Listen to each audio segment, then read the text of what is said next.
तुकाराम विजेची कुस्ती लाखाची। नमस्कार, मी तेजस्विनी खराडे, तुम्ही बघताय वज्रधारी न्यूज।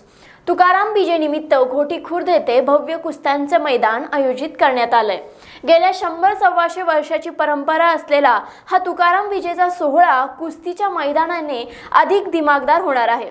तुकाराम विजय निमित्त पहिल्यांदाच कुस्त्यांचे मैदान आयोजित केले गेले। सचिन दादा युवा मंचाच्या वतीने या मैदानाचे आयोजन केले असून 1 नंबरच्या कुस्तीसाठी 1 लाखाचे बक्षीस ठेवण्यात आले। ही कुस्ती पैलवान संतोष सुतार व हर्षल सदगीर यांच्यात होणार आहे। 75,000 रुपये बक्षिसाची दुसरी कुस्ती पैलवान सिकंदर शेख उमाजी शिरतोडे यांच्यात होणार आहे। 50,000 रुपयाच्या बक्षिसाची 3ऱ्या नंबरची कुस्ती संदीप काशीद व प्रशांत शिंदे यांच्यात होणार आहे।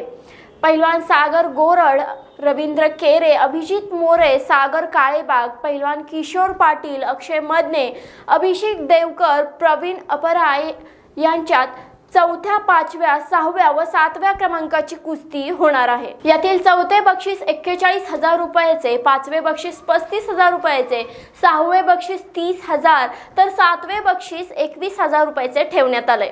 विठ्ठल शेठ नारायण पाटील, अनिल शेठ अमृत गुरव, रवी शेठ रामचंद्र जाधव, सुशांत शेठ रामचंद्र जाधव, हनुमंत शेठ आटपाडी चेन्नईवाले, दिनकर शेठ साळुंके, किरण यशवंत साळुंके, सत्यवान शेठ माने, मनोज शेठ, आनंदा साळुंके यांच्या सर्वांच्या सौजन्याने सदरच्या कुस्त्यांची बक्षिसे ठेवण्यात आली आहेत। घोटी खुर्दचा तुकाराम विजेचा सोहळा हा पश्चिम महाराष्ट्रात प्रसिद्ध आहे।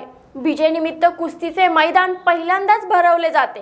विशेष म्हणजे या कुस्ती मैदानासाठी समालोचक म्हणून स्टार समालोचक शंकर पुजारी असणार आहेत। कुस्ती शौकीनांना शंकर पुजारी यांचे खुमासदार व चटकदार समालोचन ऐकायला मिळणार आहे। कुस्तीचे मैदान पाहण्यासाठी कुस्ती शौकीनांनी मोठ्या संख्येने उपस्थित राहण्याचे आवाहन सचिन दादा युवा मंचाच्या वतीने करण्यात आले। निर्भीड आणि निपक्ष बातम्यांसाठी पाहत रहा वज्रधारी न्यूज। धन्यवाद।